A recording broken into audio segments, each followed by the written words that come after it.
어제에 이어서 오늘도 시편 73편의 말씀을 묵상합니다. 시편 73편은 아삽의 시죠.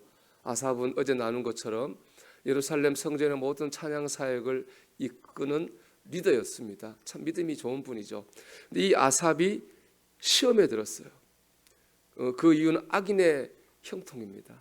악인이 형통하는 것을 본 아삽이 시험에 들었습니다. 아삽은 영적으로 거의 미끄러질 뻔했고 넘어질 뻔했습니다. 네, 여러분 다시 말씀드리지만은 미끄러질 뻔하고 넘어질 뻔하는 것은 죄가 아닙니다. 잘못된 것도 아닙니다. 세상에는 우리를 미끄러지게 할 일도 많고 넘어지게 할 일도 많이 있습니다. 그런 중에 살다 보면은 미끄러질 뻔하기도 하고 넘어질 뻔하기도 하면 되는 거예요. 한다고요. 넘어지지 않으면 됩니다. 미끄러지지 않으면 되는 겁니다. 흔들려도 다시 믿음 위에 서면 되는 거예요. 오늘 말씀이 저는 이거예요. 우리가 어떻게 하면은 그런 시험에 들 만한 상황에서 시험에 들지 않고 믿음에 설 수 있느냐. 흔들렸다가도 바로 설 수 있느냐. 이게 오늘 묵상의 초점입니다. 답은 하나예요. 하나님 앞에 나와야 됩니다. 여러분 17절 보십시오. 하나님의 성소에 들어갈 때야 그들의 종말을 내가 깨달았나이다 그랬습니다. 흔들리던 아삽이 다시 설 수 있었던 때는 언제입니까? 하나님의 성소에 들어갔을 때입니다. 성전에 들어갔을 때입니다. 하나님 앞에 나가 예배했을 때입니다.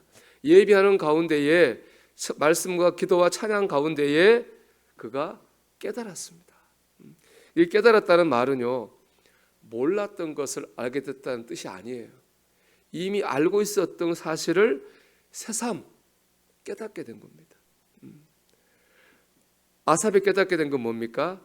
그들의 종말, 즉 악인의 종말을 새삼 깨닫게 된 거예요. 18절입니다. 주께서 참으로 그들을 미끄러운 곳에 두시며 파멸에 던지시니, 그들은 악인이죠. 형통한 모습으로 사는 악인들입니다. 하나님이 그들을 미끄러운 곳에 두셨다는 거예요. 이게 다른, 아삽이 몰랐던 거죠. 인간적으로 눈으로 보기에는 잘 먹고 잘 사는 악인들은 형통해 보여요. 걱정 근심이 없는 자리에 서 있는 것 같아요. 하지만 실은 그렇지 않아요. 그들이 서 있는 곳은 매우 미끄러운 곳입니다. 왜 그렇습니까? 하나님께서 그들을 심판하실 것이기 때문에 그렇습니다. 그들 하나님의 심판을 받고 파멸될 겁니다. 그리고 심판은 갑자기 이루어지는 거죠. 19절입니다. 그들이 어찌하여 그리 갑자기 황폐되었는가 놀랄 정도로 그들은 전멸하였나이다. 너무 갑작스러워서 놀랄 수밖에 없을 만큼 심판이 이루어지는 거예요. 그러니까 그 악인들이 형통한 자리는 사실은 형통한 자리가 아닌 어떤 자리입니까? 심판받을 자리라는 거예요. 20절입니다. 주여 사람이 깬 후에는 꿈을 무시함 같이 주께서 깨신 후에는 그들의 형상을 멸시하리이다. 그런 말 있죠. 일장춘몽, 한여름밤의 꿈. 그런 것처럼 악인들이 누리는 형통은요, 한순간에 꿈에 지나지 않을 뿐인 거예요. 하나님은 때가 되면 그 악인들을 심판하실 거라는 거죠. 이 말씀을 아삽이 모르지 않았습니다. 하나님이 악인을 심판할 거라고 하는 거, 이 땅의 부귀영화가 한순간에 꿈에 불과하다고 하는 것을 아삽이 몰랐던 게 아니에요. 아삽은 이 말씀을 알고 있었어요. 그런데 악인의 형통을 보는 순간에 이 말씀을 잊어버린 거예요. 그래서 넘어질 뻔했고 그래서 미끄러질 뻔한 겁니다. 하나님께 나아갔더니 하나님께서 그 말씀을 새삼 깨닫게 해주신 겁니다. 여러분, 우리가 흔들리는 것은 말씀을 몰라서가 아니잖아요. 말씀을 붙잡지 않기 때문에 그렇습니다. 그런데 하나님께 나아갈 때에 하나님께서 다시 말씀을 붙잡게 해주십니다. 하나님을 붙잡게 해주시는 거죠. 그럴 때 우리는 흔들리지 않고 믿음에 바로 서게 되는 겁니다. 여러분, 그렇기 때문에 내 믿음이 흔들릴 때에 우리가 해야 될 일은 뭡니까? 하나님 앞에 나아가는 겁니다. 영적인 의문, 영적인 고민은 나 혼자 머리 싸매고 한다 해서 얻을 수 있는, 풀어갈 수 있는 거 아닙니다. 하나님 앞에 나아갈 때 하나님이 깨닫게 하시는 거예요. 우리는 근데 정반대로 생각할 때가 많죠. 오히려 믿음의 의문이 들고 시험이 들면 오히려 하나님 앞에 안 나가죠. 내가 영적으로 흔들린다 생각하면은 더 하나님을 덜 붙잡죠. 사실은 반대가 돼야 돼요. 내 마음에 낙심이 찾아올 때, 내 마음에 시험이 찾아올 때, 내 마음에 고민이 찾아올 때 우리는 그럴수록 더더욱 어떻게 해요? 하나님 앞에 나아가서 더 뜨겁게 기도하는 거예요. 더 간절하게 붙들어야 됩니다. 더 최선을 다해 예배해야 됩니다. 그럴 때 우리는 답을 얻고 힘을 얻게 될 줄로 믿습니다. 이 시편 150편을 보면요, 10편을 보면은 150개 이루어져 있고요, 5개의 이 부분으로 편집이 돼 있어요.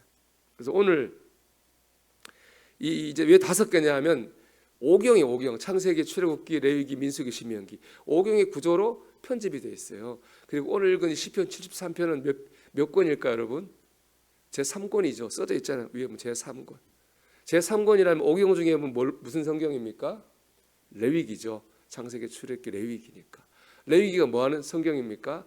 하나님께 나아가는 법을 알려주는 거예요. 그래서 레위기는 예배법, 제사법에 대해서 설명하고 있잖아요. 하나님께서는 이스라엘 백성에게 레위기를 통해서 하나님께 나아가는 법을 훈련시키셨어요. 왜냐? 하나님께 나아가야 살 수 있기 때문에 그렇습니다. 믿음 생활하면서 있는 수많은 외적과 고난과 시련이 있지만은 하나님께 나아가야지 그 모든 시험을 이길 수 있기 때문에 하나님은 레위기를 통해서 하나님께 나오는 법을 알려주신 겁니다. 여러분, 하나님께 나와야 됩니다. 그때 하나님께서 깨닫게 하실 것은 깨닫게 해주시고 공급하실 것은 공급하셔서 우리를 믿음에 굳게 서게 하시고 믿음으로 승리하게 하십니다. 이걸 깨달은 시편 73편의 기자 아삽이 내린 결론이 이거예요. 하나님께 가까이 하는 것이 내게 복이라. 28절이죠. 하나님께 가까이 함이 내게 복이라. 내가 주 여호와를 나의 피난처로 삼아 주의 모든 행적을 전파하리다.